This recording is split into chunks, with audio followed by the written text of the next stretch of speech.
পিছে মামা এই অখিলদাৰ লগত ফেচবুক লাইভটো চাই কেনেকুৱা পায় আপুনি? এনেকে ফেচবুক চলি থাকিবা এই জহনি এনেকা গালি কেনেকুৱা ভাল লাগে চাই। কেতিয়াবা হে কৰি হাঁহি দিব, কেনেকে হাঁহে মামা? কেতিয়াবা হে কৰি হাঁহি দিব।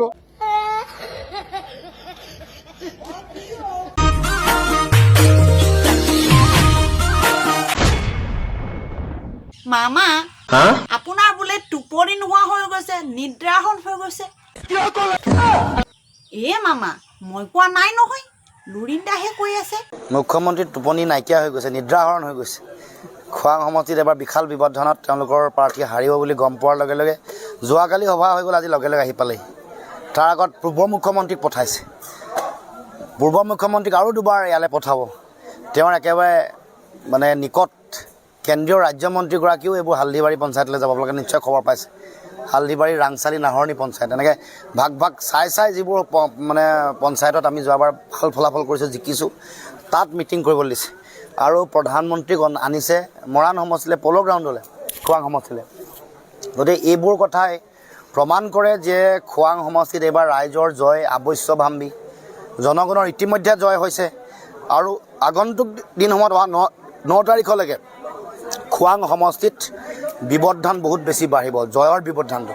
গতিকে মুখ্যমন্ত্ৰীয়ে সেইকাৰণে আজি আহি যিকোনো কথা কৈছে। আৰু যোৱাকালি আমাৰ প্ৰিয়ংকা গান্ধী ডাঙৰীয়ানী যেতিয়া আহিছে, তেওঁলোকে সভাখন বিফল কৰিবৰ কাৰণে সৰ্বোচ্চ প্ৰকাৰৰ চেষ্টা চলাইছে। ৰূপেশ গোৱালা আহিছে, আহি পিনে বাগান অঞ্চলত তেওঁ সভা কৰিছে। বিমল বৰা সদায় ঘূৰি ফুৰিছে। বিমল বৰা নিজৰ সমষ্টিত কম আছে, খোৱাং সমষ্টিত বেছি আছে, আপোনালোকে খবৰ ৰাখিব। টিংখং সমষ্টিত তেওঁ কমকৈ আছে, খোৱাং সমষ্টিত বেছিকৈ আছে। কোনো পঞ্চায়ত বাকী নাই।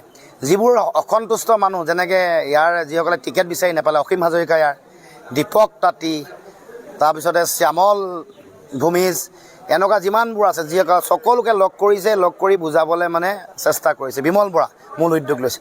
তাৰমানে এতিয়া দেখিছে যে ইয়াত বিজেপিৰ মানুহে এবাৰ তেওঁলোকক ভোট নিদিয়ে, কাৰণ অন্যায় কৰিছে বিজেপি। পুৰণা যিবোৰ মানুহ বিজেপি অৱস্থা নাই, মানে তেওঁলোকৰ না গুৰুত্ব আছে, তেওঁলোকৰ মৰ্যাদা আছে, তেওঁলোকে কিবা পাইছে, সা সুবিধা পাইছে, ঠিকা টুকলি পাইছে, আৰু তাৰ বিপৰীতে পাইছে মানে দুৰ্ব্যৱহাৰ। মুখ্যমন্ত্ৰীয়ে কথাই কথাই তেওঁলোকক কটাক্ষ কৰি থাকে, বেয়া ব্যৱহাৰ কৰি থাকে। এইবোৰৰ উত্তৰটো এইবাৰ নিৰ্বাচনত দি আছে। সেইকাৰণে মানে ভয় খাই তেওঁলোকে এনেকুৱা ধৰণৰ কাম। আৰু কালি আমাৰ সভা চলি থকা ওচৰতে, য'ত সভা বিমল বৰাই কৰিছে আমাক বাধা দিবৰ কাৰণে, সেই সভাবোৰত মানুহ একেবাৰে হোৱা নাই। আৰু তেওঁলোকে এতিয়া বাগান অঞ্চলসমূহত বাগানৰ যিসকল ভোটাৰ আছে তেওঁলোকক লক্ষ্য কৰি লৈছে। কিন্তু বাগান অঞ্চলৰ 351 টকা আজিলৈকে দিয়া নাই, মাটিৰ পট্টা আজিলৈকে নিদিলে। আৰু আচৰিত কথাটো এইটোৱেই যে খোৱাং সমষ্টিৰ নামৰ ভিত্তিত থকা খোৱাং চাহ বাগিচাত, যিটো এণ্ড্ৰইড কোম্পানী হয়, তেওঁলোকে 4 মাহ দৰমহা দিব পৰা নাই, 8 মাহ ৰেচন দিব পৰা নাই। সেইবোৰ খবৰ ল'বলৈ চক্ৰ গগৈৰো সময় নাই, বিমল বৰাও সময় নাই, ৰূপেশ গোৱালাৰো সময় নাই, মুখ্যমন্ত্ৰী হিমন্ত বিশ্ব শৰ্মাৰো সময় নাই। এতিয়া ভোট বিচাৰি, বাগানৰ মানুহৰ ভোট বিচাৰি লেপেট কটা বাগানৰ মাজতে ফিল্ডতে তেওঁলোকে এই সভা পাতিছে। আৰে মোকতো মোৰ কাৰণে ভোট লাগে না, মই মুখ্যমন্ত্ৰী হ'ব লাগে না। মইতো ৰাইজৰ আশীৰ্বাদ বিচাৰিমেই। এইটো ইলেকশ্যন ৰূপজ্যোতিৰ লগতে মোৰো ইলেকশ্যন হয় নহয়, 63খন জিকিলেহে চৰকাৰ হ'ব। গতিকে মই ষ্টাৰ কেম্পেইনাৰ নহয়, ময়ো এটা কেণ্ডিডেট। ৰূপজ্যোতি MLA কেণ্ডিডেট, মই CM-ৰ কেণ্ডিডেট। আমিতো ঘূৰিবই লাগিব। ৰূপজ্যোতি কৰ্মীক ষ্টাৰ কেম্পেইনাৰ নালাগে। আৰে মোকতো মোৰ কাৰণে ভোট লাগে না, মই মুখ্যমন্ত্ৰী হ'ব লাগে না। যে বিহু আৰু পূজাৰ সময়ত এটা এটা গেছৰ চিলিণ্ডাৰ ফ্ৰী কৰি ৰাইজক দিয়া। এই ফ্ৰী কৰি দিব মানে মামা, অলপ দিনৰ আগতে গেছৰ চিলিণ্ডাৰ দাম হুৰে বঢ়াই এতিয়া বিহু আগত, সেইটো কাৰণে চাগে এটা এটা চিলিণ্ডাৰ ফ্ৰী কৰি দিছে ন মামা? ঠেং ভাঙি দিম। বিহুৰ সময়ত এটা, দুৰ্গা পূজাৰ সময়ত এটা, এই দুটা চিলিণ্ডাৰত টকা দিব নালাগে। এই কোনে দিবনো? এই দুইটা চিলিণ্ডাৰত টকা কোনে দিব? মামাই দিব। আপুনি দিব? ভাল হ'ব নে বেয়া হ'ব? ভাল হ'ব মামা, ভাল হ'ব। পাক্কা ভাল হ'ব? পাক্কা ভাল হ'ব।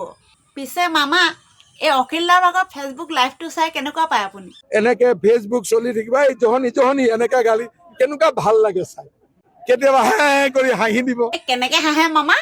কেতিয়াবা হে কৰি হাঁহি দিব, কেতিয়াবা গহীনত কথা ক'ব।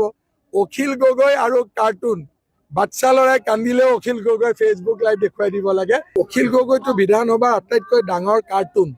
আমাৰ যেতিয়া মন টন বেয়া লাগে, মই পীযুষক পঠাই দিওঁ, এই অখিলক কিবা এটা ক'ব দেচোন, ভাল লাগে। আজিকালি মই ৰাতি ফেচবুকটো চাওঁ। অখিল গগৈ হ'ল এটা ডাঙৰ এণ্টাৰটেইনাৰ। এনেকে ফেচবুক চলি থাকিবা, এই জহনি জহনি এনেকা গালি, কেনেকুৱা ভাল লাগে চাই। কেতিয়াবা হে কৰি হাঁহি দিব, কেতিয়াবা গহীনত কথা ক'ব। অখিল গগৈ আৰু কাৰ্টুন, বাচ্চা ল'ৰাই কান্দিলেও অখিল গগৈ ফেচবুক লাইভ দেখুৱাই দিব লাগে, কান্দা বন্ধ হৈ যায়। नारे तकबीर, नारे तकबीर, जरा जोर से लगाइए ताकि हेमंतों को भी मालूम हो जाए कि हम हमारी हड्डी तोड़ सकते, हमारी आवाज को खत्म नहीं कर सकते। जिंदाबाद, मियां लोग जिंदाबाद, मियां जिंदाबाद। পিছে মামা এই ওৱেচি নে কি বোলা সেই মানুহজনে মিয়ালোক জিন্দাবাদহে কৰি আছে দেখোন। এতিয়া মিয়াসকলক কি ব্যৱস্থা ল'ব আপুনি? যোৱাবাৰ অলপ ঠেং ভৰি ভাঙা হৈছিলে, এইবাৰ কামিহাডালকে ভাঙি দিম, যাতে আৰু অসমত কেতিয়াও আমাৰ অসমীয়া মানুহৰ ওপৰত কোনেও ৰঙা চকু দেখুৱাব নোৱাৰে। হিমন্ত বিশ্ব শৰ্মাৰ ৰাজনীতিৰ মূল বস্তুবিলাক হ'ল হিন্দু মুছলমান, মিয়া আৰু গৰু মাংস। তেওঁ বেলেগ একো কথা ক'ব নোৱাৰে। তেওঁ ক'ব নোৱাৰে যে অসমৰ সকলো পথাৰত পানী যোগান দিম, যিটো আমি ক'ব পাৰোঁ। অসমৰ 26,000খন গাঁৱত 26টা ইণ্ডাষ্ট্ৰী বনাম, সেইটো কথা হিমন্ত বিশ্ব শৰ্মাই ক'ব নোৱাৰে। কি ক'ব পাৰে? যে মুছলমানৰ ৰাধাৰ ভাঙি দিম। হে, হিমন্ত বিশ্ব শৰ্মাই ক'ব নোৱাৰে যে অসমৰ প্ৰত্যেকগৰাকী মানুহক ইনকাম বঢ়াবৰ কাৰণে আমি স্কিল কৰি দিম, আমি দক্ষ কৰি দিম, ট্ৰেইনিং দি দিম। সেইটো ক'ব পাৰে ৰাইজৰ দলে। তেওঁ কি ক'ব পাৰে? যে জাতীয় পৰিষদৰ প্ৰাৰ্থী কি নাম? কুংকি চৌধুৰীৰ মাকে গৰু মাংস খাই ফটো দিলে। এজন মুখ্যমন্ত্ৰীৰ ষ্টেণ্ডাৰ্ডটো হ'ল কোনোবাই ফেচবুকত মাংস খায়, মাছ খায়, যদি ফেচবুকত যদি আপডেট দিয়ে, সেইটো চাই থকাটোৱে যদি মুখ্যমন্ত্ৰীৰ ষ্টেণ্ডাৰ্ড হয়, তেনেকুৱা মুখ্যমন্ত্ৰী অসমত আৰু কেতিয়াও জন্ম নহওক, এইবাৰে শেষ হওক। আৰু তেনেকুৱা অধস মুখ্যমন্ত্ৰীক এইবাৰ বিদায় দিবৰ কাৰণে হিন্দু মুছলমান সকলোৱে একেলগে কাম কৰিবৰ কাৰণে মই অসমবাসী ৰাইজৰ ওচৰত আহ্বান জনাইছোঁ। নটটো সৰি গৈছে, বাকী একো কথা নাই।